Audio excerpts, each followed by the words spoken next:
The morning sun filtered through the tall windows of Courtroom 4B in the Boulder County Justice Center, casting long shadows across the polished wooden floor.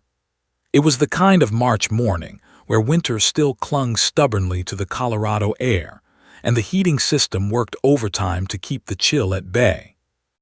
Judge Harrison, a woman in her late 50s with silver-streaked hair pulled back in a tight bun, sat behind her imposing bench, her reading glasses perched on her nose as she reviewed the case file in front of her for what felt like the 100th time.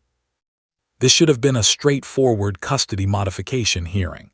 They happen every day in family courts across America, parents who couldn't agree, lawyers who spoke in legal jargon, and children caught in the middle. But something about this case had been bothering Judge Harrison since she first opened the file 3 weeks ago. Something felt off. She just couldn't put her finger on what it was. The courtroom itself was modest compared to the grand criminal courts on the upper floors. Wooden benches lined both sides, separated by a center aisle that seemed to create an invisible barrier between the two warring parents. Fluorescent lights hummed overhead, mixing with the natural sunlight to create an almost surreal atmosphere. The air conditioning vent rattled periodically, a sound that had become white noise to everyone who worked in the building, but seemed unnaturally loud during tense moments of silence. 3-year-old Emma sat in a chair that was far too big for her small frame, positioned between two social workers who flanked her like protective bookends. The child looked impossibly tiny in that adult-sized chair, her feet dangling several inches above the floor. She wore a simple pink dress with white flowers, clearly chosen by someone who wanted her to look sweet and innocent for the judge. Her dark, curly hair fell in ringlets around her pale face, partially obscuring her eyes.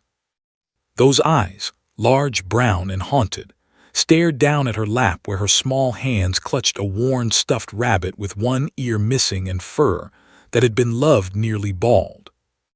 Emma hadn't spoken, not once.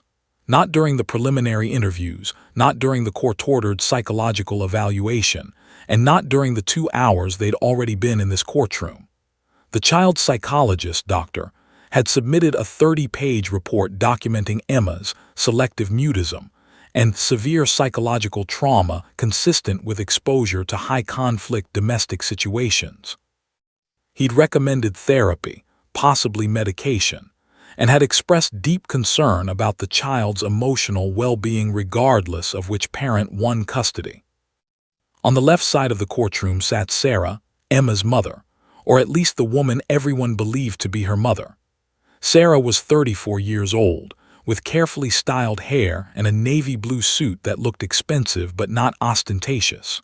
Her makeup was perfect, clearly applied to hide the dark circles under her eyes and the redness that came from weeks of crying.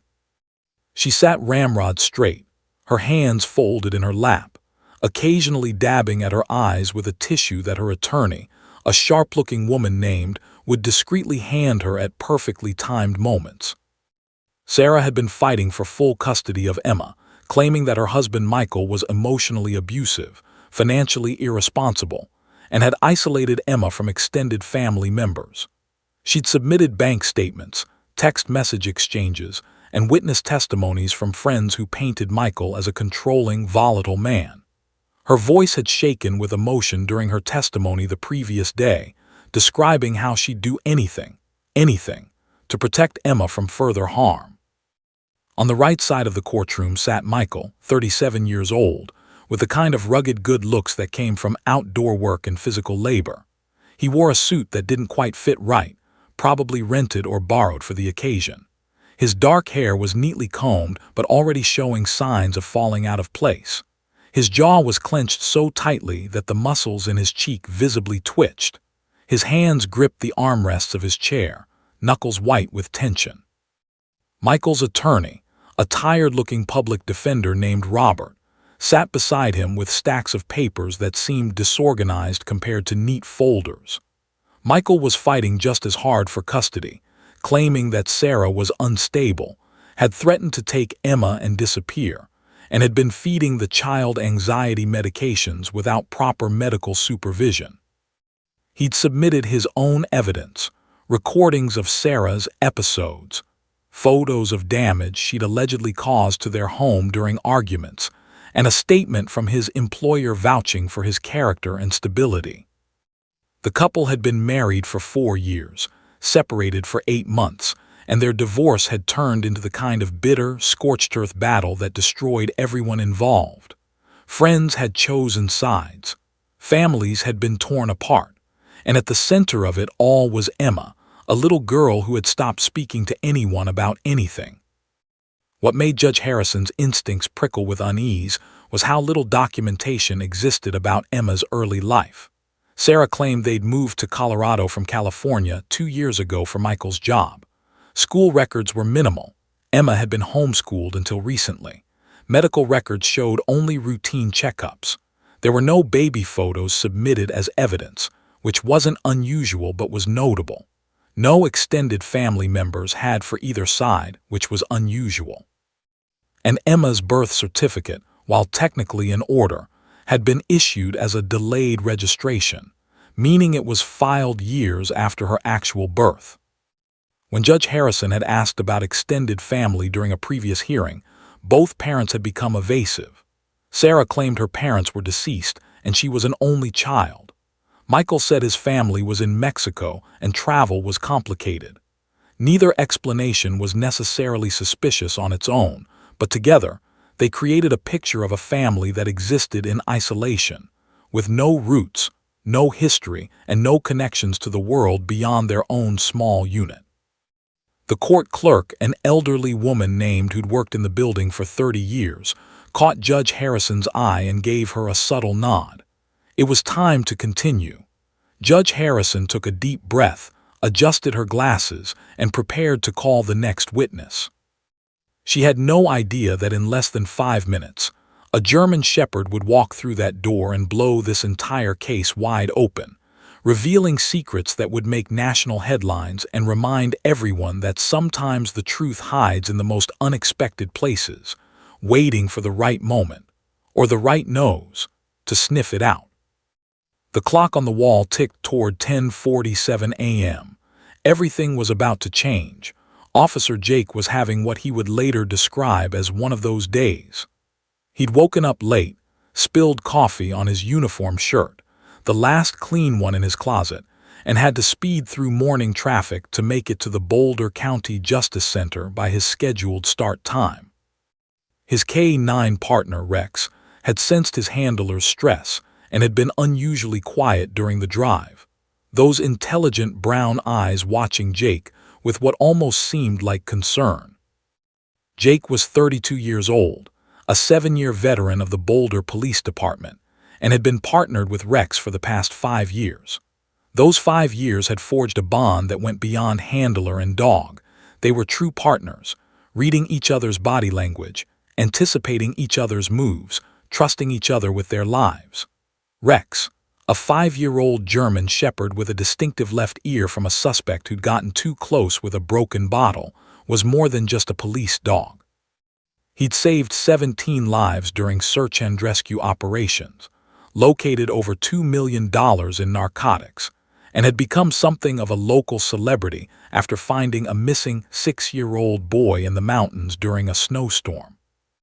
Today should have been routine.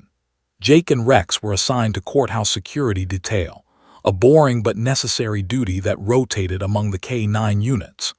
They were supposed to be stationed outside Courtroom 7A on the 3rd floor, providing security for a high-profile drug trafficking case that had attracted media attention and potential protesters. It was the kind of assignment where you stood around looking intimidating while nothing actually happened. But when Jake checked in with the courthouse security supervisor, a perpetually frazzled woman named Martinez, she'd frantically waved a clipboard at him. "Change of plans. Officer Davies called in sick, and we need coverage in Courtroom 4B Family Court. Should be quiet. Just stand by the door, look official, standard procedure." Jake had nodded, swallowed his irritation at the last-minute change, and headed toward the elevator with Rex padding silently beside him. Family court wasn't his usual assignment. He was used to criminal cases, drug busts, search and rescue operations in the wilderness, not custody battles and divorce proceedings. Still, a job was a job. As they walked through the marble-floored corridors of the Justice Center, Jake noticed Rex's behavior beginning to change. The dog's ears, which normally swiveled and moved constantly to catch every sound, suddenly pricked forward and stayed locked in that position. His nostrils flared, working overtime to process the thousands of scent molecules in the air. His gait, usually relaxed and confident, became more purposeful, more focused.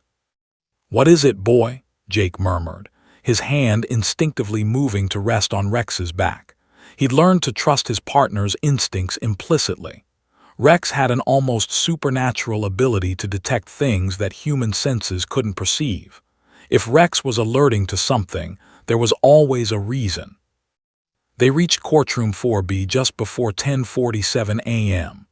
Jake could hear voices from inside, a woman's voice, authoritative and measured. The judge, he assumed.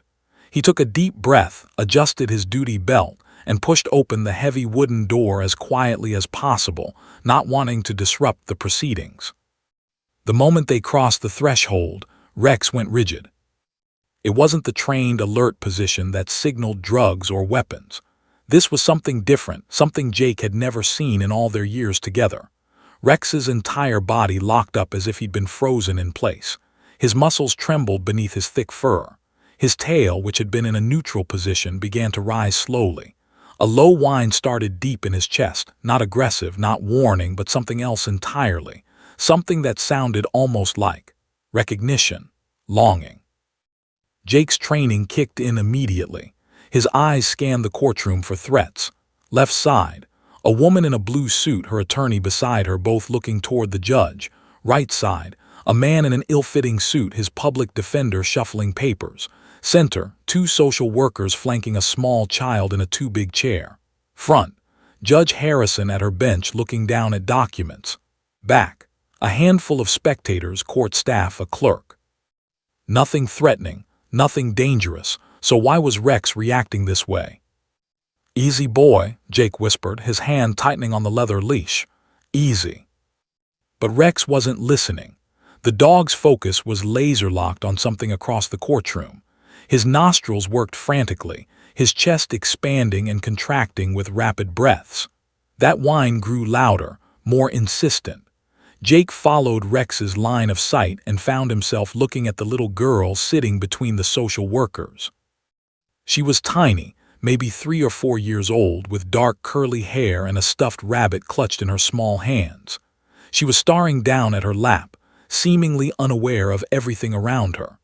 There was nothing remarkable about her, nothing that should have caused Rex to react this way. Yet the dog was straining against his leash now, pulling forward with a strength that surprised Jake. "Rex, heel," Jake commanded in a firm whisper, using the authoritative tone that Rex always obeyed. Always. Except this time, Rex didn't heel. He pulled harder, his paws scrabbling against the polished floor, his whine turning into a series of short, desperate barks that he quickly tried to suppress. It was as if every ounce of his professional training was at war with some primal instinct, some overwhelming need to get to that child. Jake felt a cold sweat break out on his forehead. In 5 years, Rex had never disobeyed a direct command. Not during training, not in the field, not ever. The dog was shaking now, his entire body vibrating with barely contained emotion. His tail was wagging, fast and frantic, in a way that Jake associated with only one thing: finding someone during a search and rescue operation. That specific joy Rex displayed when he located a missing person, when he knew he'd done his job and saved a life. But there was no search and rescue operation.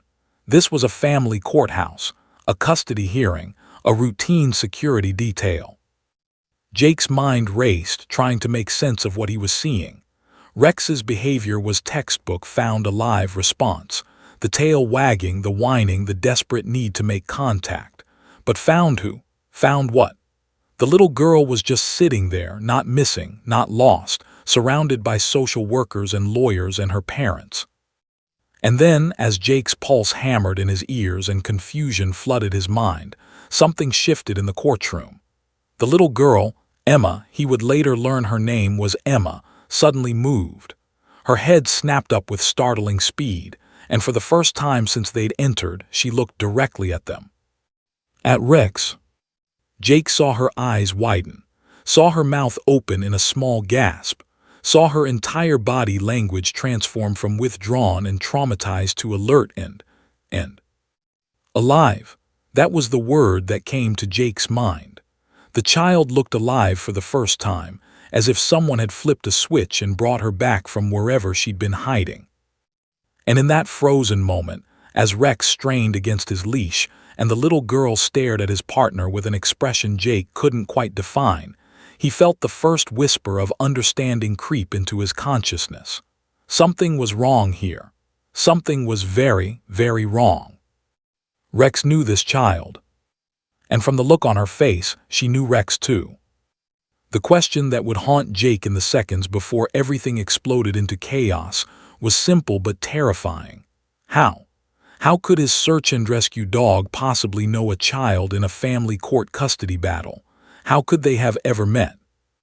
The answer was coming, and it would change everything. Emma had been silent for so long that the social workers had begun to wonder if she would ever speak again. For weeks, they'd tried everything: gentle coaxing, play therapy, art therapy, even bringing in specialists who worked with traumatized children. Nothing had worked. The little girl had retreated into herself so completely that it was as if she'd built walls around her mind, walls that no one could penetrate. Doctor's psychological report had been grim. He'd noted that Emma showed signs of severe dissociative behavior, a coping mechanism children sometimes develop when reality became too painful to process. She would sit for hours, staring at nothing, her eyes focused on some distant point that only she could see. When people spoke to her, she would sometimes nod or shake her head, but more often, she simply wouldn't respond at all. It was as if she decided that silence was safer than words, that disappearing inside herself was better than facing whatever truth haunted her. The two social workers assigned to Emma's case, and Washington, had grown deeply concerned about the child. A grandmother of 5 with 30 years of experience in child protective services had told just that morning that this was one of the worst cases she'd ever seen. "That child is drowning," she'd whispered as they'd prepared Emma for court. "And we can't reach her no matter how hard we try." Now in the courtroom, Emma sat between them in that oversized chair, clutching her stuffed rabbit, a toy that had learned was named Mr. Hoppy from one of the rare moments when Emma had communicated through drawings. The rabbit was clearly ancient, its gray fur worn down to the fabric in places, one ear hanging by threads, button eyes that had been multiple times. Emma never went anywhere without it. When social workers had tried to wash it, she'd become so distressed that they'd given up, accepting that the rabbit would remain permanently grimy. Emma's breathing was shallow as she stared down at Mr. Hoppy, her small fingers tracing the outline of his missing ear over and over again. It was a self-soothing behavior that recognized, a repetitive motion that helped the child manage her anxiety. The courtroom sounds washed over her like white noise, the judge's voice asking questions, lawyers shuffling papers, her mother crying softly on one side of the room, her father's heavy breathing on the other. None of it reached her. She was somewhere else, somewhere deep inside herself where the world couldn't hurt her anymore. But then the door opened. The sound was soft, just the quiet whoosh of heavy wood moving on well-oiled hinges, but something about it made Emma's body tense. Her fingers stopped their tracing motion on Mr. Hoppy's ear. Her shallow breathing hitched, just for a second, noticed the change immediately and leaned slightly closer, ready to provide comfort if the child showed signs of distress. A scent hit Emma first. It was something her conscious mind didn't immediately recognize, but her body knew it. Somewhere deep in her brain, neurons that had been dormant suddenly fired. Muscle memory stirred. Her heart rate, which had been slow and depressed for months, suddenly spiked. The scent was dog, not just any dog, but a specific smell that combined with memories of cold mountain air, of warmth in freezing darkness, of safety when everything else was terrifying. Emma's head snapped up so fast that jumped, startled by the sudden movement. Her dark eyes, which had been dull and lifeless for so long, suddenly blazed with an intensity that made gasp. Color flooded into Emma's pale cheeks, pink spreading across her face like sunrise. Her pupils dilated, and for the first time in months, she looked truly present, truly there in the moment instead of lost in some internal fog. She saw him. Rex stood by the door next to a police officer, and the sight of him punched through every defense Emma had built. The German shepherd's brown eyes locked onto hers, and in that instant, everything came flooding back. The memories crashed over her like a tidal wave, memories she'd buried so deep that even she couldn't reach them anymore. Snow, so much snow, cold that bit through her clothes and made her fingers go numb. Grandma and Grandpa not moving no matter how much she'd cried and shaken them, wandering through white darkness so scared she couldn't even scream anymore. And then warmth, fur, a wet nose pressing against her face. A dog, big and strong and gentle, lying down next to her in the snow, keeping her warm, refusing to leave even when she tried to push him away, because she thought she was supposed to freeze like Grandma and Grandpa had. She remembered his bark, deep and insistent, calling for help. She remembered other people coming, people in bright jackets who'd wrapped her in blankets. She remembered riding on something, with Rex running alongside, and how she'd reached out to touch his head, to make sure he was real. She remembered crying into his fur while they'd carried her down the mountain, and how he'd licked her tears away and stayed close, so close, like he'd promised her without words that everything would be okay. And then nothing. The memories ended there, swallowed by whatever had happened next. But Rex, she remembered. Rex had saved her. Rex was good. Rex was safe. "My dog." The words exploded from Emma's mouth with such force and clarity that they seemed to echo off the courtroom walls. Her voice, unused for so long, cracked and broke on the second word, but the meaning was unmistakable. Every single person in that courtroom froze. Judge Harrison's hand stopped mid-gesture and turned to stare at Emma with expressions of complete shock. Sarah's crying cut off abruptly. Michael went absolutely white, his mouth falling open. But Emma wasn't looking at any of them. Her eyes were locked on Rex and tears were streaming down her face, not tears of sadness, but of recognition, of relief, of finding something precious she'd thought was lost forever. "My dog," she said again, louder this time, and her whole body was trembling. Mr. Hoppy fell from her hands, tumbling to the floor, forgotten for the first time in anyone's memory. Emma's small hands gripped the arms of the chair, and she started to push herself up, her legs shaking. Reached for her automatically. "Sweetheart, no, you need to stay." But Emma wasn't listening. She twisted away from his gentle hand with surprising strength, tried to block her path, but Emma ducked under his arm with the agility of a child on a mission. Judge Harrison stood up behind her bench, her voice rising in alarm. "Order! Someone stop that child!" But Emma was already running. Her little legs pumped as fast as they could carry her across the polished courtroom floor. Her pink dress with white flowers fluttered around her knees. Her dark curls bounced with each step. She was making sounds now, not words but small cries of desperate need, the sounds of a child who'd been lost and was finally finding her way home. And Rex, disciplined, professionally trained Rex, lost all semblance of control. The German shepherd lunged forward with such sudden force that officer nearly lost his grip on the leash.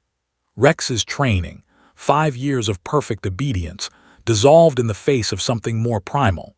The absolute certainty that this was his mission, his purpose, the child he'd been searching for in the back of his mind every single day since that mountain rescue.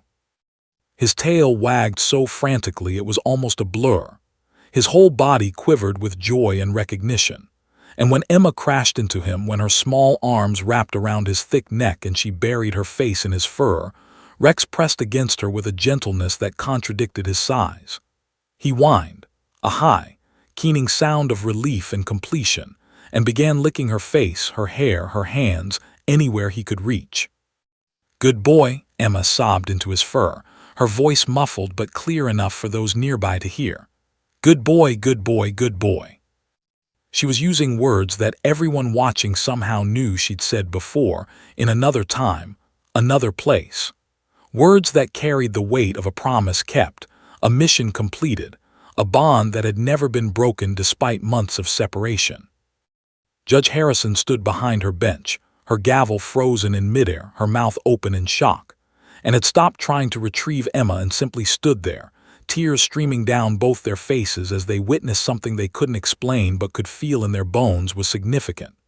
Sarah was on her feet, one hand pressed to her mouth, her face a mask of confusion.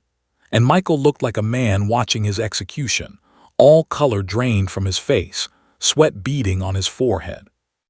Officer Jake stared down at his partner and the little girl, his mind racing through impossibilities, trying to make sense of what he was seeing. His hand had gone slack on the leash. His training told him to separate them, to restore order, to follow protocol.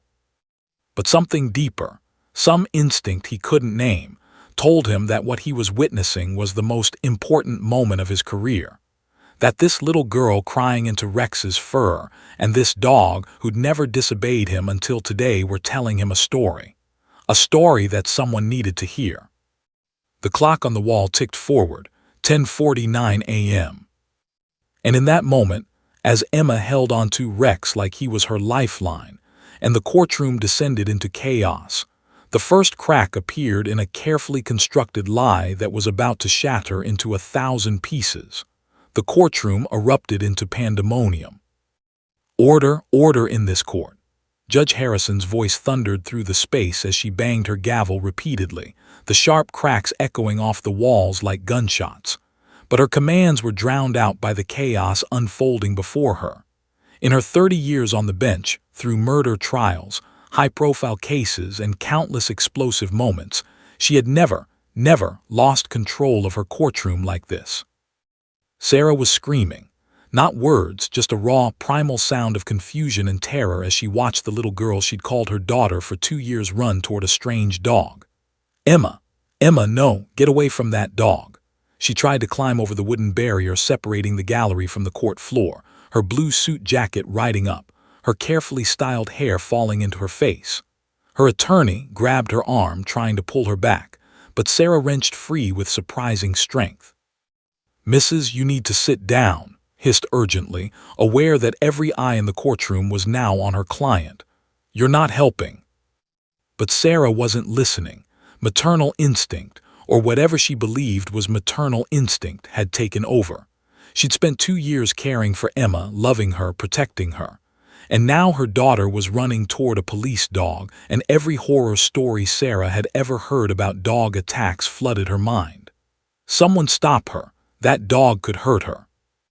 On the opposite side of the courtroom, Michael had gone from pale to green.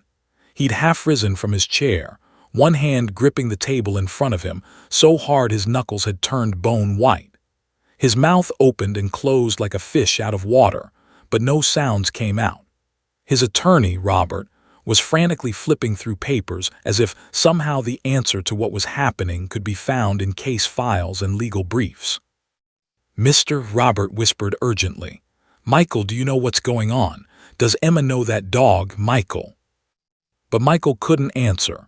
He was frozen in place, watching his carefully constructed world collapse in real time. His breathing came in short, sharp gasps. Sweat poured down his temples. He looked like a man having a heart attack, and perhaps, in a metaphorical sense, he was. The 2 social workers in Washington had both lunged for Emma when she'd first bolted from her chair, but the little girl had been too fast, too determined. Now they stood in the middle of the courtroom, uncertain what to do. Professional training told her to separate the child from the dog immediately. Protocol dictated that unknown animals were potential threats. But something in her gut, some instinct honed over 30 years of working with traumatized children, told her to wait. However, was already moving forward. "I'll get her," he said, starting toward Emma and Rex. Wait, grabbed his arm, her voice sharp. Look at her. Stopped and looked, really looked. Emma was wrapped around Rex like she was trying to merge with him, her small arms encircling his thick neck, her face buried in his fur. The dog, far from being aggressive or threatening, had dropped into a lying position to make himself smaller, more accessible to the child. His tail was wagging so fast it was creating a small windstorm, sweeping back and forth across the floor. His tongue lolled out of his mouth as he twisted his head to lick Emma's face, her hair, her hands, anywhere he could reach. The sound he was making was a continuous whine of pure joy, a sound had never heard from a police dog. And Emma, silent, traumatized Emma who hadn't spoken in months, was talking. The words tumbled out of her in a breathless rush, breaking and cracking from disuse but unmistakably clear. Good boy, Rex. Good boy, I missed you so much. You found me, you came back, good boy. She knew his name. The realization hit everyone in the courtroom at almost the same moment, rippling through the space like an electric shock. Emma knew the dog's name. Not doggy or puppy or any generic term a child might use. Rex. She'd called him Rex. Officer Jake felt his blood turn to ice water in his veins. His hand had gone completely slack on the leash, and Rex was now fully pressed against Emma, the leather lead trailing uselessly on the floor. Jake's mind was racing, his police training kicking into high gear even as his emotions threatened to overwhelm him. Rex had been his partner for 5 years. Before that, Rex had been with the department for 6 months of intensive training. The dog had never lived anywhere else, never been anywhere else, never been around anyone else for any extended period. There was no possible way a 3-year-old girl in a custody hearing should know his name, no way she should recognize him, no way Rex should be reacting to her like she was a long-lost pack member. Except, the thought hit Jake like a physical blow, so hard he actually staggered back a step. The bailiff, a stocky man named Tom, no relation to the family in question, reached out to steady him. "You okay?" Tom asked quietly. Jake wasn't okay. He was very far from okay, because the memory that had been nagging at the back of his mind for the past few minutes had suddenly crashed to the forefront with crystal clarity. 6 months ago, September, the tail end of an early autumn snowstorm that had caught everyone off guard, Jake and Rex had been part of a search and rescue operation in the mountains west of Boulder. A car had gone off one of the remote roads, a treacherous stretch that locals knew to avoid during bad weather, but that GPS systems often routed tourists through anyway. They'd found the car nose down in a ravine, half buried in snow and pine branches. Inside were 2 bodies, an elderly Asian couple, both deceased, likely killed on impact. The man had been driving. The woman was in the passenger seat, both in their late 60s or early 70s based on the initial assessment. But the back door had been open, and there were signs, ambiguous signs that the accident investigation team had debated, of a third passenger. A child-sized booster seat, though it had been empty. A small pink backpack, found 20 feet from the wreckage. Most tellingly, footprints. Small footprints, child-sized, leading away from the car and into the deep snow of the surrounding forest. Jake had been part of the search team that had combed those woods for 3 days. Rex had alerted several times, picking up a scent trail that led deeper into the wilderness. But the snow had kept falling, covering tracks, making scenting difficult. They'd found a few items: a child's glove, purple with white snowflakes, a small hair clip, blue plastic. And then, on the second day of searching, Rex had led them to a small natural shelter formed by fallen logs and an overhanging rock face. There had been evidence that someone had been there. The snow was compressed in a way that suggested a body had lain there. Rex had alerted strongly, his "found alive" response clear and unmistakable. But there was no one there. Just an impression in the snow, and Jake's memory suddenly sharpened with painful clarity. One other thing. A stuffed rabbit, gray, worn with one ear hanging by threads. The search team had it as evidence, assuming it belonged to the missing child. but they'd never found the child. After 5 days of intensive searching, with more snowstorms moving in and temperatures dropping to dangerous levels, the operation had been called off. The assumption had been grim. Either the child had succumbed to the cold and would be found in the spring thaw, or had never existed at all. Perhaps the car seat and items belonged to a child who wasn't in the car during the accident. The case had been filed as unresolved, with a notation that remains might be recovered when the snow melted. Jake had gone home that night and held his own daughter a little, haunted by the thought of a child dying alone in the cold. Rex had been depressed for weeks afterward. Dogs who worked search and rescue lived for successful finds, for saving lives. Failed missions took a toll on them just like they did on their handlers. Rex had moped, his appetite had decreased, and he'd been unusually clingy with Jake. Eventually, he'd returned to normal, but Jake had always wondered if his partner remembered that mission, that scent, that child they'd failed to save. Except they hadn't failed. The realization crashed over Jake with such force that he actually gasped aloud. Rex had found her. Rex had kept her warm in that shelter. And then somehow, someone had taken her. Someone had removed her from that mountainside before the search team could return the next morning. Someone had stolen a child from an accident scene and let everyone believe she was dead or had never existed. Jake's eyes snapped up to look at Michael, and he saw his own realization reflected in the man's face. Michael looked like he'd been caught in a spotlight, exposed and terrified. His skin had taken on a grayish pallor. His hands were shaking. "Oh my God," Jake breathed. The words came out barely above a whisper, but in the gradually quieting courtroom, several people heard him. Judge Harrison's sharp gaze fixed on Officer. "Officer, do you have something to say?" Jake looked at the judge, then at Emma still clinging to Rex, then at Michael who looked like he wanted to sink through the floor.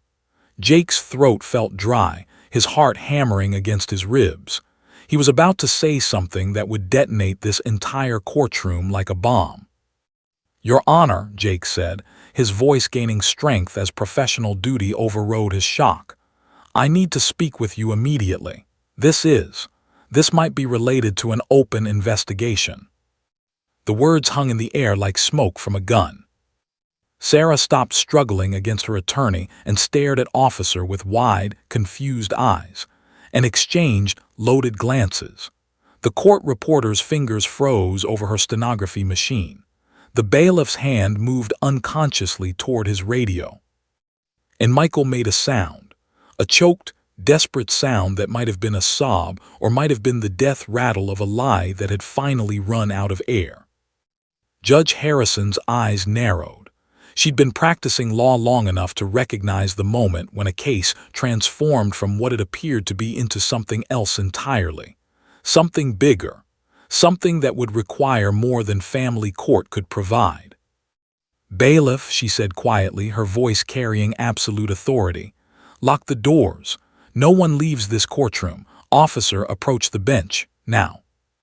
As Jake moved forward, his legs feeling like they were wading through water, Emma's voice carried across the sudden silence, sweet and clear and completely oblivious to the storm she'd unleashed. "I love you, Rex. You're my best boy. You saved me." 3 simple sentences. 3 sentences that confirmed everything Jake had just realized. 3 sentences that were about to expose one of the most disturbing cases Boulder, Colorado had ever seen. Officer Jake's hands were trembling as he approached Judge Harrison's bench. His 7 years on the force had exposed him to horrific crime scenes, dangerous confrontations, and heartbreaking situations, but nothing had prepared him for this moment. The pieces were falling into place in his mind with such clarity that he felt almost lightheaded. This wasn't just a custody dispute. This was a kidnapping, and he and Rex had been part of the original rescue operation that should have saved this child 6 months ago. Judge Harrison leaned forward, her expression severe but her eyes showing the first glimmers of deep concern. She'd been a judge long enough to recognize when something had shifted from civil matter to criminal investigation.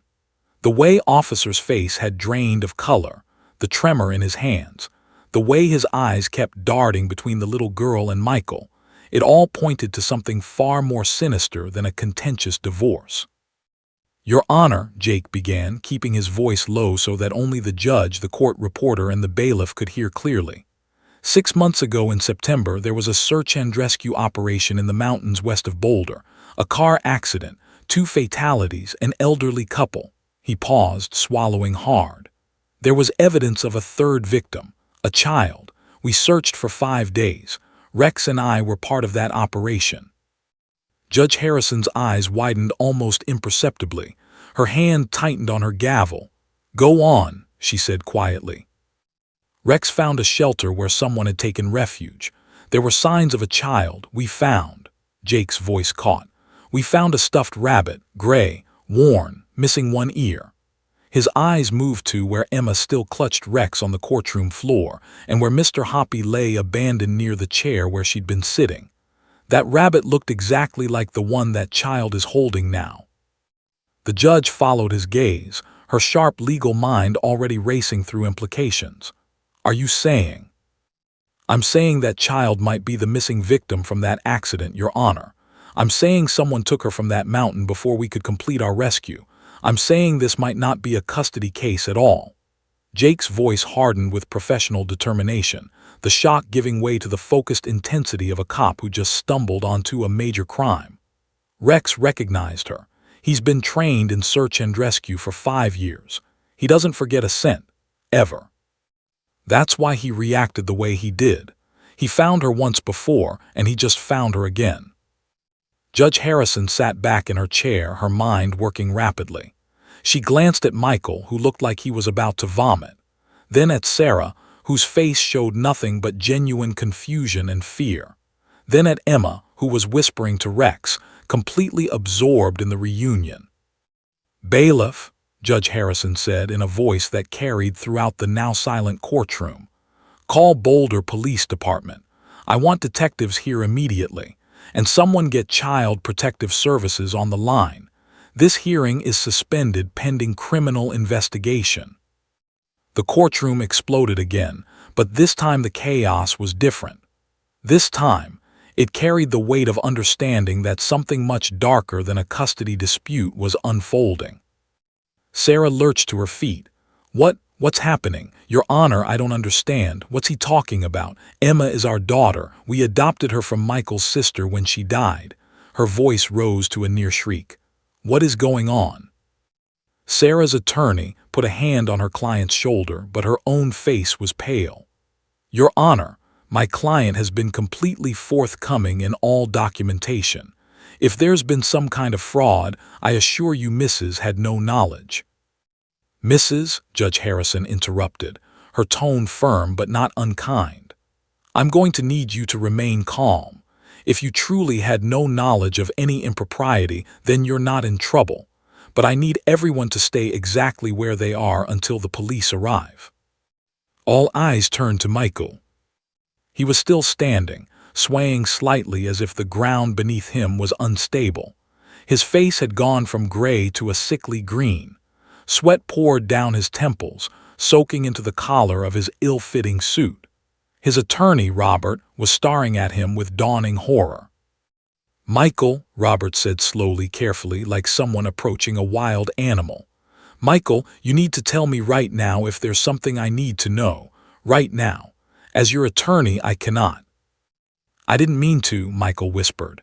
The words were so quiet that most of the courtroom couldn't hear them, but they carried to those close enough with the weight of a confession. "I didn't mean to. She was just there, on the road, crying, so cold. I was going to call someone. I was going to—" His voice broke. "Mr. Judge Harrison's voice cracked like a whip. "I strongly advise you not to say another word without an attorney present. Mister, you need to advise your client." But Michael wasn't listening anymore. The dam had broken. Everything he'd been holding inside for 6 months came pouring out in a torrent of words that condemned him with every syllable. "Sarah wanted a baby so badly," he said, tears streaming down his face now. "We've been trying for years, fertility treatments, miscarriages, it was tearing us apart. And then I found her, this little girl, just wandering on the mountain road in the snow, alone, No one around for miles. I looked for other survivors, I did, but I couldn't find anyone. The snow was getting worse, I thought. He laughed, a horrible, broken sound. I thought maybe it was meant to be. Like God put her there for us, for Sarah. Sarah made a sound like she'd been punched in the stomach. No, no, no, no. Michael, what did you do? What did you do? Officer was already moving, his hand reaching for his radio. Judge Harrison was gesturing urgently to the bailiff, but Jake was frozen, staring at Michael with a mixture of fury and disbelief that made his hands clench into fists. "You let us search," Jake said, his voice low and dangerous. "We were out there for 5 days, in the snow, in the cold. Rex nearly got frostbite on his paws. We thought we'd failed. We thought she died out there." His voice rose. "Do you have any idea what that does to a search and rescue team? Do you have any idea what it does to fail to find a child?" Michael was sobbing now, his shoulders shaking. "I'm sorry, I'm so sorry. I just wanted to make Sarah happy. I just wanted." "You wanted to steal a child," Judge Harrison said coldly. "Mister, you are not to say another word. Bailiff, please escort Mister to the holding area. Officer, the K-9 officer, please maintain security. Tom," she addressed the other bailiff, "I need those detectives here 5 minutes ago." The bailiff moved toward Michael, who didn't resist. He seemed almost relieved, as if the burden of the secret had been crushing him, and he was grateful to finally put it down, even knowing what the consequences would be. As Michael was being led away, Sarah collapsed into her chair, her face buried in her hands, her body racked with sobs. Stood beside her, one hand on her shoulder, looking shell-shocked. Washington had moved to Emma, gently trying to separate her from Rex, but the little girl clung. "No, Rex stays with me. He's my dog, he saved me." "Sweetheart," said gently, "Rex has to work, he's a police dog, but I promise you'll see him again." "Let her stay with the dog for now," Judge Harrison said wearily. "God knows that animal has done more for that child's welfare than any of us." She looked at Jake. "Officer, I need you to contact your superiors immediately. Get whoever was in charge of that search and rescue operation on the phone. We need to identify this child properly. We need to find out who she really is and if she has family looking for her." Jake nodded, already pulling out his phone, but before he could dial, a thought struck him. "Your Honor, the accident victims, the elderly couple, they were Asian. Chinese, I think, based on the documents we recovered from the vehicle." Everyone looked at Emma. With her dark hair and dark eyes, she could certainly be of Asian descent. The features fit. "Oh God," whispered, her hand over her mouth. "Her real family, they've been looking for her all this time." Sarah's head snapped up, her tear-stained face a mask of anguish. "No, no, she's my daughter. I've raised her for 2 years. I've loved her. I didn't know. I swear to God I didn't know, but she's my daughter now. You can't just take her away from me too." Judge Harrison's expression softened slightly, but her voice remained firm. "Mrs., I understand this is devastating for you. But if this child was taken from a crime scene, if she has biological family who've been searching for her, then the law is very clear. We need to reunite her with her real family." "But I'm her real family," Sarah wailed. "I'm the one who's been there for her. I'm the one who noticed she was traumatized. Michael wouldn't even acknowledge something was wrong. I've been fighting for her in this custody battle because I love her." It was the cruel irony of the situation.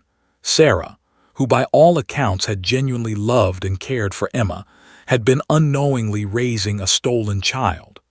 Her maternal instincts had been real, even if the circumstances that brought Emma into her life had been built on kidnapping and lies. Moved to Sarah, sitting beside her and taking her hand. "Mrs., I know this is impossibly hard, but that little girl has a family somewhere who've been living in hell for 6 months, not knowing if their child is alive or dead. Can you imagine what they've been going through?" Sarah sobbed harder because she could imagine. She'd wanted a child so desperately that the thought of losing one was unbearable. And now she was losing Emma, not to Michael, not to the courts, but to the truth. Jake was on his phone now, speaking rapidly to someone at the department. Rex remained lying next to Emma, who had finally quieted, her small hand resting on his head, her thumb in her mouth, a babyish gesture that showed just how young and vulnerable she truly was. As sirens began to wail in the distance, growing closer by the second, Judge Harrison looked around her courtroom at the shattered lives and exposed secrets. She'd thought this was a custody case. A difficult one, certainly, but manageable within the bounds of family law. Instead, she'd witnessed the unraveling of a crime that spanned months, and would have remained hidden if not for the extraordinary bond between a search and rescue dog and the child he'd refused to give up on. Sometimes, Judge Harrison thought, justice arrives on four legs and announces itself with two simple words from a little girl who'd finally found her voice. The detectives were arriving. The investigation was beginning. And somewhere, a family who'd been drowning in grief was about to learn that miracles, real, impossible miracles, sometimes did happen. Detective Sarah burst through the courtroom doors with the force of someone who'd just run up 3 flights of stairs. Behind her came Detective Williams, a veteran investigator with 25 years on the force, and 2 uniformed officers who immediately positioned themselves at the exits. Sarah, no relation to the potential victims, though the coincidence of the name would prove eerily fitting, was breathing hard, her dark hair pulled back in a hasty ponytail, her shield clipped to her belt catching the fluorescent light. "Judge Harrison," she said, nodding respectfully while her sharp eyes took in the scene. A little girl on the floor with a German shepherd, a sobbing woman being comforted by social workers, and Officer Jake standing near the bench with the rigid posture of someone barely containing their emotions. "We got here as fast as we could. Dispatch said something about a possible kidnapping connected to the Mountain View accident from September." Judge Harrison gestured to Officer. Officer and his K-9 partner were part of the original search and rescue operation. He can explain better than I can, but the short version is, I believe we've just discovered what happened to the missing child from that accident. Detective's eyes widened, and she exchanged a loaded glance with Detective Williams. Every law enforcement officer in Boulder County knew about the Mountain View case. It had haunted the department for 6 months, the elderly couple who died in the crash, the evidence of a child who'd simply vanished into thin air. Search teams had combed those mountains for days. Theories had ranged from the child wandering off and succumbing to hypothermia to the possibility that no child had ever been in the car. The case remained open, but most people assumed the worst. "That's impossible," Detective Williams said slowly. "We searched for days. Every possible scenario was—" He stopped mid-sentence as his eyes landed on Emma. His face went pale. "Oh my God." Jake stepped forward. 6 months ago, Rex alerted to a shelter in the mountains. We found evidence of recent occupation, a child-sized impression in the snow, and a stuffed rabbit. He pointed to where Mr. Hoppy lay on the floor. "That rabbit, I'd stake my career on it." Detective was already moving toward Emma, pulling out her phone. She knelt down a respectful distance away, not wanting to startle the child who was still pressed against Rex. "Sweetheart," she said gently, "my name is Detective. Can you tell me your name?" Emma looked up at her with those huge dark eyes, her thumb still in her mouth. For a moment, it seemed like she might retreat back into silence. But then Rex nudged her hand with his nose, and something about that gesture seemed to give her courage. "Lily," she whispered around her thumb, "my name is Lily." The courtroom went absolutely silent. It was as if everyone had stopped breathing simultaneously. Detective's hands were shaking as she pulled up a file on her phone. "Lily, that's a beautiful name. Can you tell me your whole name, your last name?" Lily pulled her thumb out of her mouth. "Lily, I'm 4 years old, almost 5. Her voice was small but growing stronger with each word, as if speaking after so long was like exercising a muscle that had atrophied. "My birthday is in June." "Oh Jesus," Detective Williams breathed. He was already on his radio, his voice urgent. I need someone to pull the Mountain View accident file immediately. Victims were Robert and ages 68 and 72. Check if they had a granddaughter. Name, Lily, age approximately 4. I need that information 5 minutes ago. Detective Sarah was fighting to maintain her professional composure, but her eyes were bright with unshed tears. Lily, can you tell me about your grandma and grandpa, the ones who were with you in the car? Lily's face crumpled and tears spilled down her cheeks. They didn't wake up. I tried and tried, but they wouldn't wake up. It was so cold and dark, I was scared. She buried her face in Rex's fur again. But Rex came. He kept me warm. He's the best dog in the whole world. Jake's throat was so tight he could barely breathe. Rex had done exactly what he'd been trained to do. He'd found her, kept her warm, stayed with her. And then someone had taken her before the team could return the next morning. Sarah's sobs had reached a pitch of complete devastation. Lily, she gasped. Her name is Lily, but Michael said he told me her name was Emma. He said his sister's name was Emma and she'd named her daughter after herself. He had documents, a death certificate for his sister, custody papers. How could he fake all of that? Was already thinking like an attorney. Those documents would need to be examined. If they're forgeries, that's another felony charge. Your Honor, my client clearly had no knowledge of any of this. She was deceived as much as anyone. The radio on Detective Williams's belt crackled to life. Detective Williams, we've got the file. Robert and were caring for their granddaughter during a weekend trip. The parents David and Susan of Seattle, Washington, reported their daughter missing after the accident. The grandparents had taken her to visit colleges in Colorado. Lily, age 4, last seen September 15th. Foe, coming through now. Detective Williams looked at his phone as the image loaded. His face confirmed what everyone already knew. It's her. It's definitely her. Detective Sarah stood up, her professional mask firmly in place now despite the emotion churning inside her.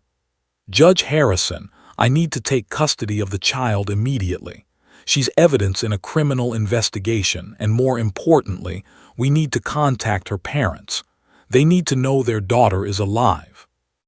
Wait, Sarah shrieked, trying to stand but being held back by, please, you can't just take her. She doesn't know them anymore. She's been with me for 2 years. The trauma of being taken away from the only mother she remembers. The only mother she remembers because her real mother was stolen from her, Detective Williams said, his voice hard. He'd worked missing children cases before. He had no sympathy for anyone who participated in taking a child, intentionally or not. Mrs., I understand you may have been deceived, but that little girl has parents who've been living in hell for 6 months. Parents who deserve to know their daughter is alive. Washington, ever the professional social worker, interjected carefully. Detective, she's right about one thing. The transition needs to be handled carefully. Lily has been through severe trauma. She's been living as Emma for months. She's bonded with Mrs., regardless of how that bond was formed. We can't just rip her away without consideration for her psychological state. Judge Harrison nodded. Detective, I'm ordering Lily to be placed in emergency protective custody with Child Protective Services. She'll need immediate psychological evaluation and a transition plan before reunification with her biological parents can occur. In the meantime, I want David and Susan contacted immediately. Already on it, Detective Williams said, his phone pressed to his ear. Seattle PD is sending officers to their residence now to deliver the news in person. They should be there within minutes. In Seattle, Washington, at that exact moment, David and Susan were sitting in their living room. It had been 6 months since their world had ended, 6 months since they'd received the call that Susan's parents had been killed in a car accident and their daughter Lily was missing. 6 months of searching, of false leads, of slowly dying hope. Their marriage had nearly crumbled under the weight of grief. Susan had stopped eating, stopped sleeping, stopped living in any meaningful way. David had thrown himself into the search, spending every penny they had on private investigators, search teams, psychics, anyone who might help them find their daughter. The living room was a shrine to Lily. Photos covered every surface. Her toys remained exactly where she'd left them. Her bedroom door stayed closed because Susan couldn't bear to see it empty. They'd been to grief counseling, support groups for families of missing children. Nothing helped. Nothing could fill the lily-shaped hole in their lives. When the doorbell rang and David saw 2 Seattle police officers through the peephole, his heart stopped. He knew what police visits meant. They'd come to deliver news like this before: false alarms, mistaken identities, and once, the worst moment of his life, coming to tell him they'd found remains that might be Lily's. They weren't. DNA had ruled it out. The relief had been almost as devastating as the initial fear. "Susan," he called, his voice breaking. "Susan, there are police here." Susan appeared from the kitchen, a dish towel in her hands, her face already drained of color. She'd lost 30 pounds. Her hair, once thick and lustrous, hung limp and dull. She looked like a ghost of the vibrant woman she'd been before September 15th. David opened the door with shaking hands. "Mr. and Mrs.," the female officer said. Her face was strange, not the expression of someone delivering terrible news, but something else. Something David couldn't quite read. "I'm Officer and this is Officer. May we come in?" They sat. Susan gripped David's hand so tightly her knuckles turned white. Officer leaned forward. "Mr. and Mrs., we received a call from the Boulder Police Department in Colorado about Lily." Susan made a sound like a wounded animal. David closed his eyes, bracing for the words that would end the last fragile hope they'd been clinging to. "She's alive," officer said. "Your daughter is alive." The world stopped spinning. Susan fainted. David caught her, but he was crying so hard he could barely hold her. Officer was calling for paramedics while officer kept repeating, "She's alive. She's safe. She's in Boulder. They found her. It's really her. She's coming home." Back in the Boulder courtroom, Detective Williams lowered his phone. "They've been. Seattle PD says Mrs. fainted, but they're both okay. They're booking the next flight to Denver. They'll be here tonight." Lily looked up from where she was still pressed against Rex. "Mommy and Daddy," she whispered, and it was clear from her voice that the memories were starting to come back, pieces of her old life filtering through the fog of trauma and time. "They're coming." "Yes, sweetheart," Detective Sarah said gently. "Your mommy and daddy are coming to get you. They've missed you so much." Lily started to cry, but they were different tears now.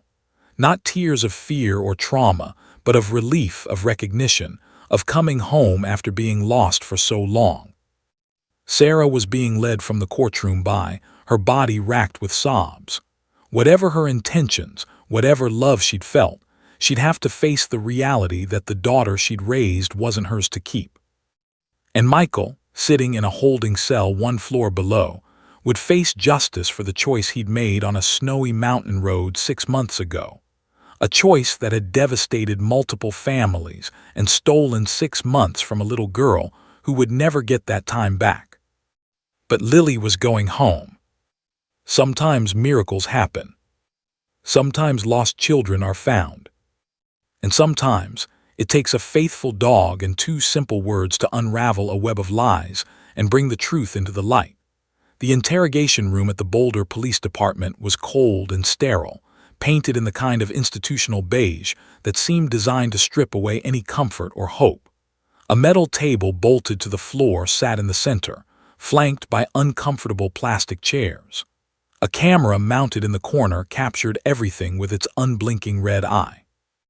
Michael sat in one of those chairs, his hands cuffed in front of him, his expensive suit now wrinkled and stained with sweat. He looked like he'd aged 10 years in the past 3 hours. Across from him sat Detective Williams, a legal pad in front of him covered with notes. Detective Sarah stood against the wall, her arms crossed, her face an unreadable mask. They'd read Michael his rights. He'd waived his right to an attorney, a decision that Robert had strongly advised against before being forced to withdraw from the case due to the criminal nature of the charges. Michael had insisted. He wanted to talk. The burden of his secret had been crushing him for 6 months, and now that it was out, the words poured from him like water from a broken dam. "Tell us again," Detective Williams said, his voice steady and professional. "Start from the beginning. September 15th. What were you doing on that mountain road?" Michael's voice was hoarse from crying. "I'd gone camping. Alone. Sarah and I had been fighting for weeks. The fertility treatments weren't working. She was depressed, angry, I was frustrated, I just needed to get away to think." He rubbed his face with his cuffed hands. "I was driving back down the mountain road early in the morning. It was snowing, not heavily but enough to make the road slick." "What time was this?" Detective asked from her position against the wall. "Maybe 6:30, 7, it was just getting light." Michael's eyes were distant, seeing that morning again. "The road was empty. I wasn't driving fast, I know those roads can be dangerous. And then I saw her, just standing there in the middle of the road, this tiny little girl in a pink jacket crying." Detective Williams made a note. "Did you see the accident site, this vehicle?" Michael shook his head. "Not at first. I stopped my truck and got out. I asked her where her parents were, if she was hurt. She just kept crying. She was so cold her lips were blue. She kept saying grandma and grandpa but not making much sense. She was clearly in shock." He paused, his breathing ragged. "I picked her up and put her in my truck with the heater on. I gave her my jacket, and then I started looking around." "And you found the accident site?" Detective Williams prompted. "About 50 yards down the road over the embankment.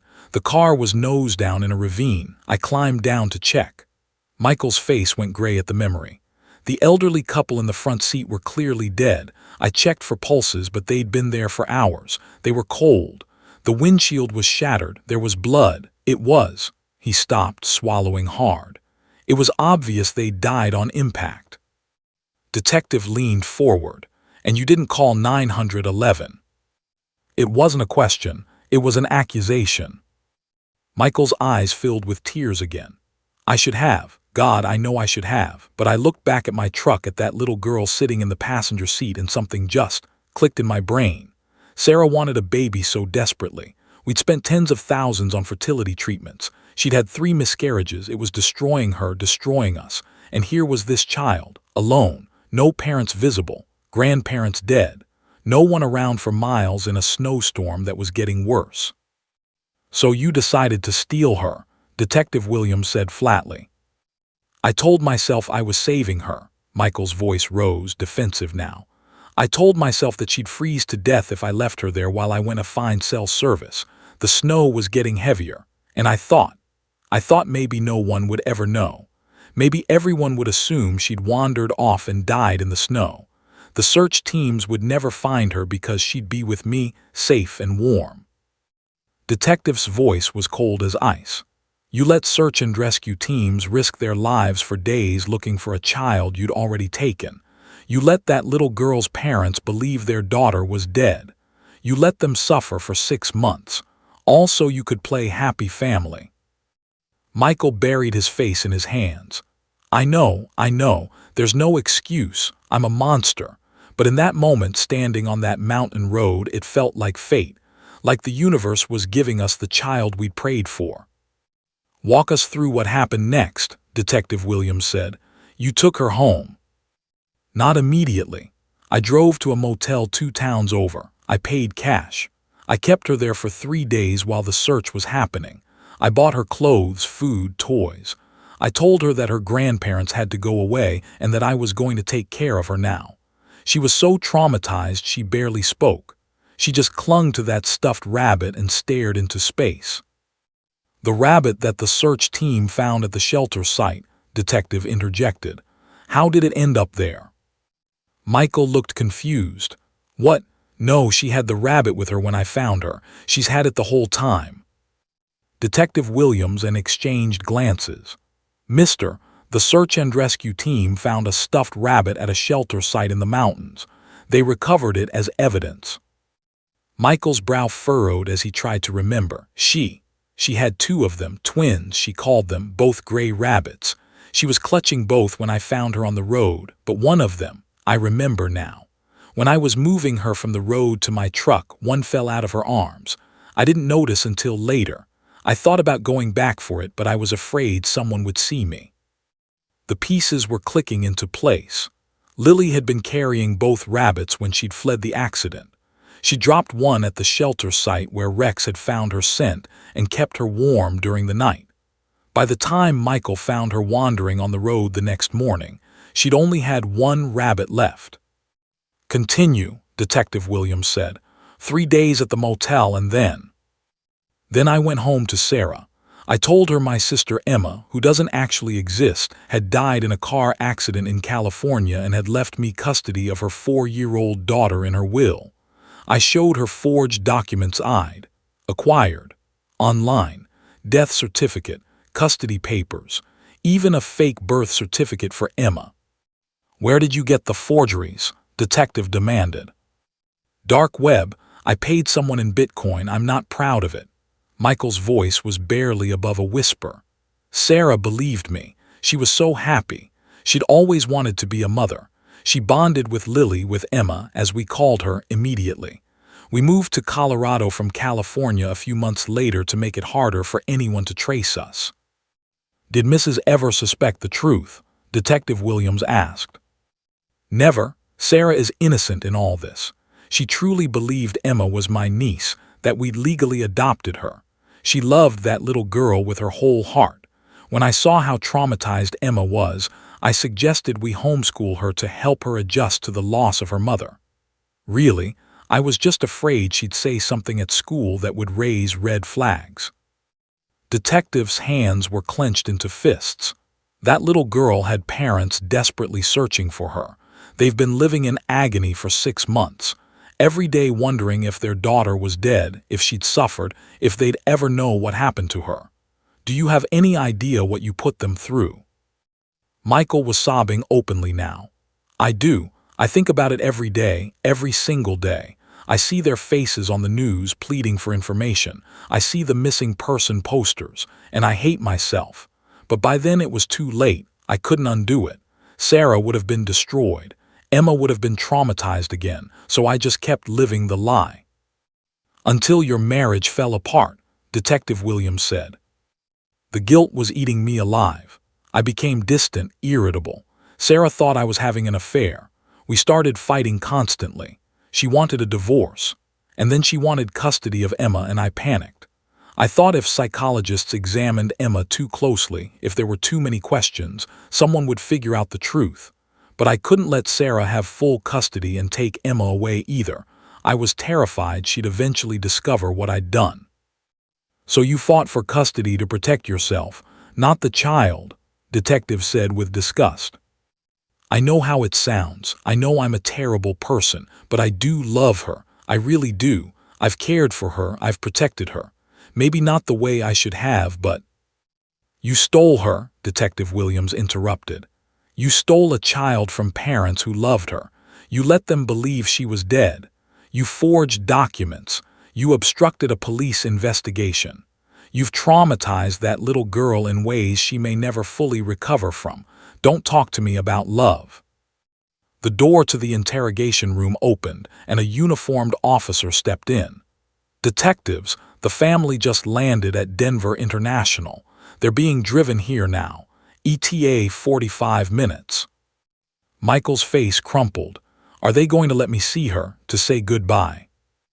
Detective's laugh was harsh and bitter. "Are you serious? You think after what you've done you have any right to see that child? You're going to prison, mister, for a long time. Kidnapping, child endangerment, obstruction of justice, forgery. The DA is going to throw everything at you. If you're lucky, you might get out when Lily's graduating college." The weight of it all crashed down on Michael. His breathing became rapid and shallow. For a moment, the detectives thought he might be having a panic attack. But then he just deflated, his body sagging in the chair like a puppet with cut strings. "I deserve it," he whispered. "I deserve all of it. Just, please make sure Sarah knows I'm sorry. And tell Lily, tell her I'm sorry too. Tell her Emma, tell her Lily, that I hope she can be happy with her real family." Detective Williams gathered his notes and stood. "We're done here. Officer, take him to booking. Process him on all charges. No bail, he's a flight risk." As Michael was led away, still crying, Detective turned to her partner. 6 months.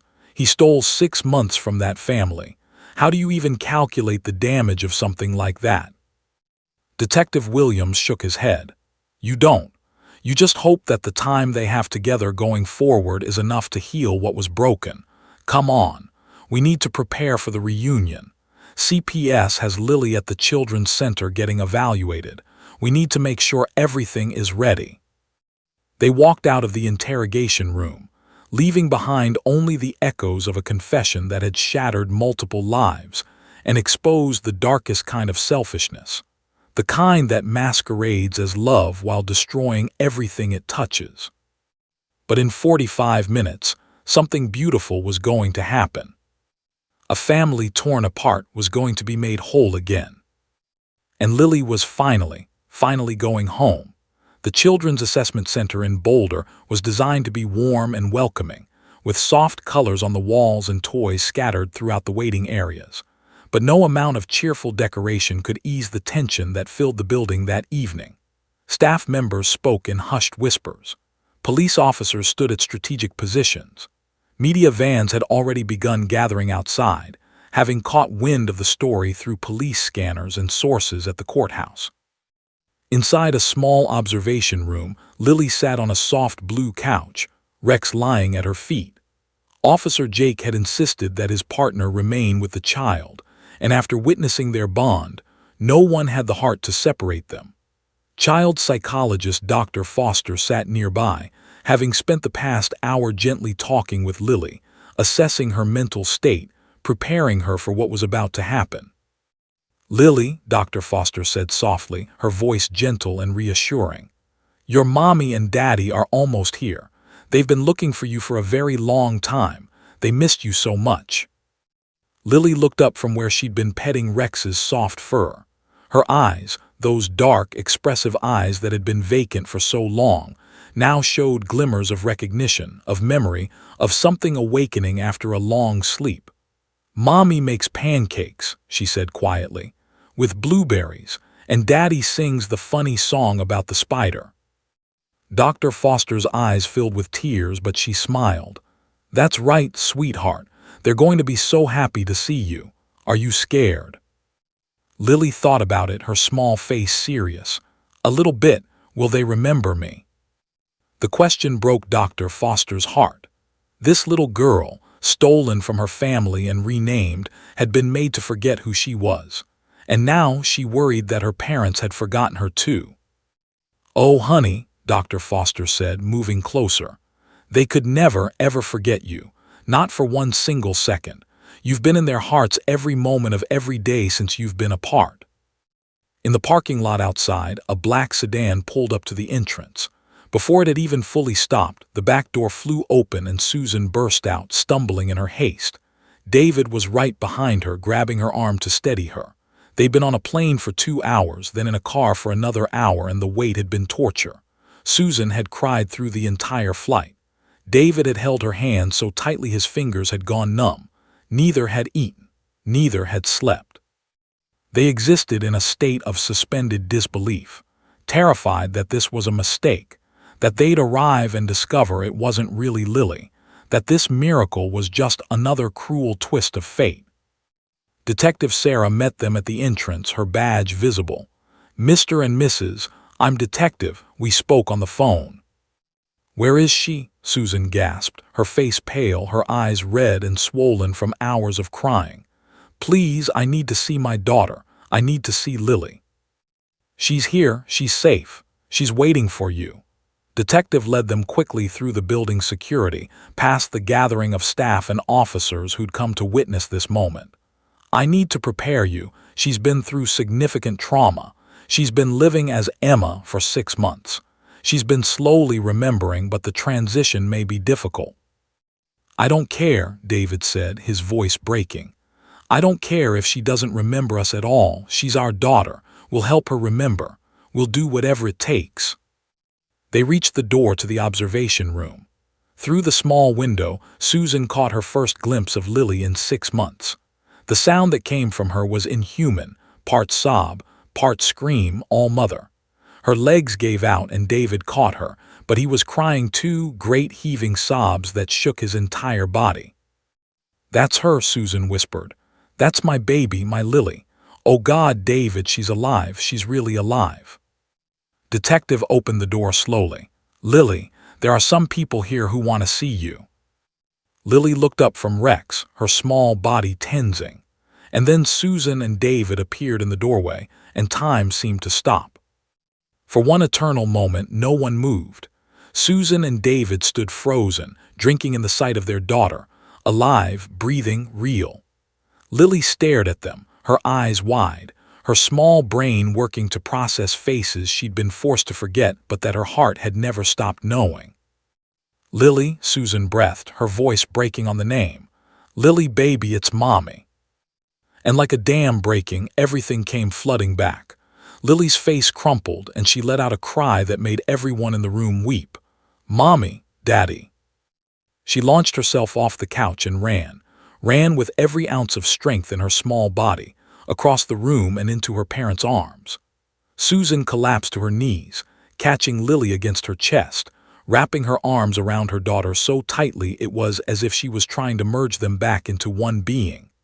David fell down beside them, his arms encircling both his wife and daughter, and the three of them became a knot of sobbing, trembling reunion.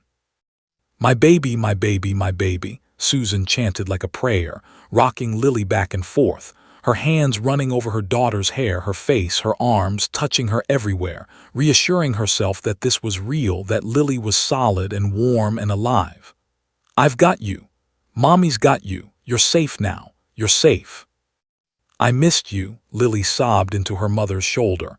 "I missed you so much. I couldn't remember, but I missed you. I dreamed about you." David was kissing the top of Lily's head over and over, his tears falling into her dark curls. "We never stopped looking for you. Never, not for one day. We love you so much, Lilybug, so much." "Lilybug," Lily repeated, the nickname unlocking more memories. "You call me Lilybug, and Mommy calls me Little Blossom." "That's right," Susan laughed through her tears. "That's right, my little Blossom. Oh God, you remember us." Officer Jake, standing in the corner with his arm around Rex, was crying openly. He wasn't alone. Detective Sarah had tears streaming down her face. Dr. Foster was wiping her eyes with a tissue. Even the hardened police officers stationed outside the door were struggling to maintain their composure. Rex, sensing that his mission was truly complete, padded over to the reunited family. Lily reached out one hand to touch his head while keeping the other arm locked around her mother's neck. "This is Rex, Mommy. He saved me. When it was so cold and I was so scared, he came and kept me warm. He never left me." Susan looked at the German shepherd, at his intelligent brown eyes and ear, and fresh tears flowed. "Thank you," she whispered to the dog. "Thank you for protecting my baby when I couldn't." Rex's tail wagged slowly, solemnly, as if he understood the weight of what he'd done. Jake stepped forward. "Rex is the best partner I've ever had. He never gave up on finding her, I think. I think he knew she was still out there. He never forgot her scent." David reached out and shook Jake's hand, his grip fierce. Thank you for not giving up. Thank you for bringing our daughter back to us." The reunion continued for another hour. Slowly, Lily began to relax in her parents' arms, the tension leaving her small body as her nervous system finally recognized that she was safe, that she was home. She told them about Rex, about being scared in the snow, about waking up with a strange man who told her he was taking care of her now. She told them about Sarah, about how she'd been kind but everything had felt wrong, like being in a dream she couldn't wake up from. Susan and David listened to everything, their hearts breaking and healing simultaneously. They learned about the custody battle, about Michael's lies, about how their daughter had been living just states away while they'd searched desperately for any sign of her. The injustice of it burned, but their gratitude overwhelmed the anger. They had Lily back. Nothing else mattered. As the evening wore on, social workers began discussing next steps: trauma counseling, medical examinations, the transition home. But for now, they let the family simply be together. Let them hold each other. Let them cry and laugh and remember. Outside, the media had grown into a frenzy. News of the courtroom miracle was spreading across the country. A 3-year-old girl who'd pointed at a K-9 officer and said 2 words that had unraveled a 6-month-old mystery. A family reunited through the unbreakable bond between a child and the dog who'd refused to give up on her. Michael was formally charged with kidnapping, child endangerment, obstruction of justice, and multiple counts of fraud and forgery. He would eventually plead guilty to all charges and receive a 25-year prison sentence. Sarah, after intensive investigation, was cleared of any wrongdoing. She entered therapy to process the trauma of learning her entire life had been built on a lie, and eventually became an advocate for families affected by child abduction. Judge Harrison kept a photograph on her desk, a picture taken that evening of Lily hugging Rex, her parents' arms wrapped around them both. She'd framed news articles about the case with the headline, "K-9 Officer Solves Case His Own Way." Every time she looked at it, she was reminded that justice sometimes arrives in the most unexpected forms. Officer Jake and Rex continued their work with the Boulder Police Department. Rex received multiple commendations and awards, including the Heroic Dog of the Year honor from a national law enforcement organization. But Jake knew that no award could match what Rex had already received: the joy of completing his mission, and knowing that the little girl he'd protected was finally home. And Lily, she returned to Seattle with her parents, where she began the long process of healing and remembering who she'd been before Emma. She had nightmares. She had questions. She had scars that would take years to fade. But she also had her parents' unwavering love, professional support, and the memory of a faithful dog who'd never forgotten her. 3 months later, on a sunny June morning just before Lily's 5th birthday, the family returned to Boulder for Rex's award ceremony. Lily ran to him like they'd never been apart, throwing her arms around his neck and whispering, "Good boy, Rex. Best boy ever." Rex's tail wagged with the same joy it had that day in the courtroom, because some bonds once forged can never be broken. Some missions are never truly complete until everyone is home. And some heroes walk on 4 legs, guided by loyalty, love, and an instinct that knows, always knows, when someone precious is lost and needs to be found. The miracle in the courtroom became a reminder to everyone who heard the story: that truth cannot stay buried forever, that love is stronger than lies, and that sometimes, when we've lost all hope, redemption arrives in the form of 2 simple words spoken by a child who finally found her voice. My dog. 2 words that changed everything. 2 words that brought Lily home.